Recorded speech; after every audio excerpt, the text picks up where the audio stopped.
What's up guys, Mike here, the Detroit Borg with a look at the official iPhone 6 Plus leather case. This is also the same case sold for the iPhone 6, just scaled in size and $4 cheaper. So the Plus case is $49 and the 6 case is $45. So that's $10 more than the silicone cases I reviewed yesterday.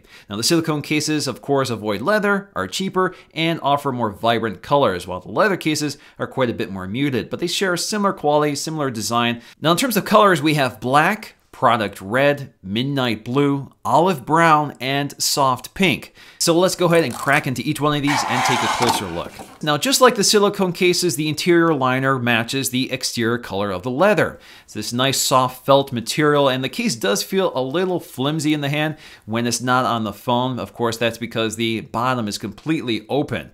Now, as you can see, the volume controls and the sleep wake button are covered, so you will have to operate the buttons through the case, and leather does need to wear in over time, so it feels a little stiff at first, but once you use it, it does break in. Now, of course, we have a cutout for the camera, microphone, and True Tone flash with that black ring around it to prevent glare from the flash. So on the inside, you'll find the iPhone branding, designed by Apple in California, assembled in China, as well as a natural leather stamp on the inside. That's different from the 5 and 5S cases, which did not have this. All right, so let's go and snap in the cases, which is a pretty basic process here. It's just a snap-on case, and with a rounded design, it does a pretty good job holding onto the phone. Now, if you want to take the case off, the easiest way to do it is to snap off the corners at the bottom. So with the case on, we can see that the bottom of the phone is completely unprotected, but this allows complete free access to the speaker, the Thunderbolt port, as well as the headphone jack, which allows basically anything to plug into this phone.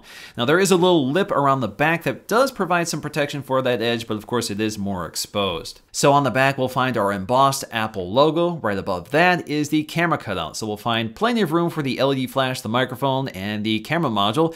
As you can see here with the protruding camera module, this case does a nice job providing some protection to that, and of course with the case on, that prevents that rocking that goes on when you lay the naked iPhone flat on a table. On the left side, we'll find our covered volume controls. Again, they work pretty well through the case once it's worn in, and then you have plenty of room to operate the mute switch. Same story on the right side with the sleep wake button, which is also more tactile once the leather wears in. Now this case does have a lay-on table design, so there's a little lip that surrounds the front glass to protect it when you lay it flat on the surface. Also protects it from some impacts unless you land on a bunch of rocks.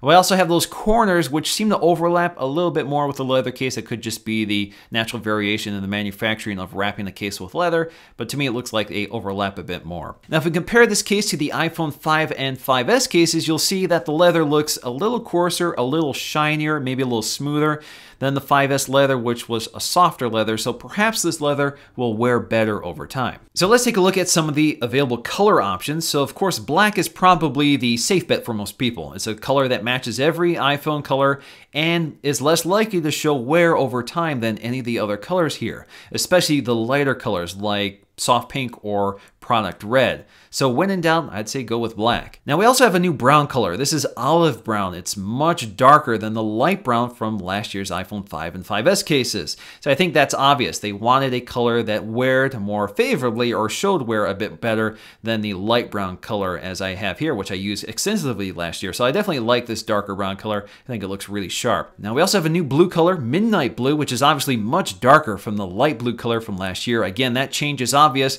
That darker blue color is less likely to show wear than that bright light blue color from last year. I really like that midnight blue. I think it looks really sharp, really nice color. Now, perhaps more dangerously, you have this soft pink color, which is a very light color. It's the lightest color here by far, and replaces the beige color from last year. To me, it still looks more beige than soft pink, but you can kind of see that pink tone to it. It's a nice looking color, it's a nice looking case, but of course I have some doubts about how well this case will weather over time, or at least how much it will show the weathering. And of course you have my personal favorite, product red. That's the case I've been using. That's the case I was using on my 5 and 5S. I think it looks really good with that black and red combination. I think this red color goes with basically any iPhone, looks great no matter what. And I think this is one of the more popular colors to pick from. So in the end, I think Apple has learned a few things from the 5 and 5S cases by giving us darker, more muted colors that weather a bit better. Perhaps a leather that's a little smoother and tougher than last year's softer, more porous leather. Now, unfortunately, the bottom of the phone is completely open, but of course you have those corners and the back, which does provide some impact protection around that area. Now, I can understand why they did this because with the 5 and 5S cases, the material surrounding the ports were so thin that they failed. In fact, all my cases failed around the headphone jack, and I know a lot of people had their cases fail around the lightning port.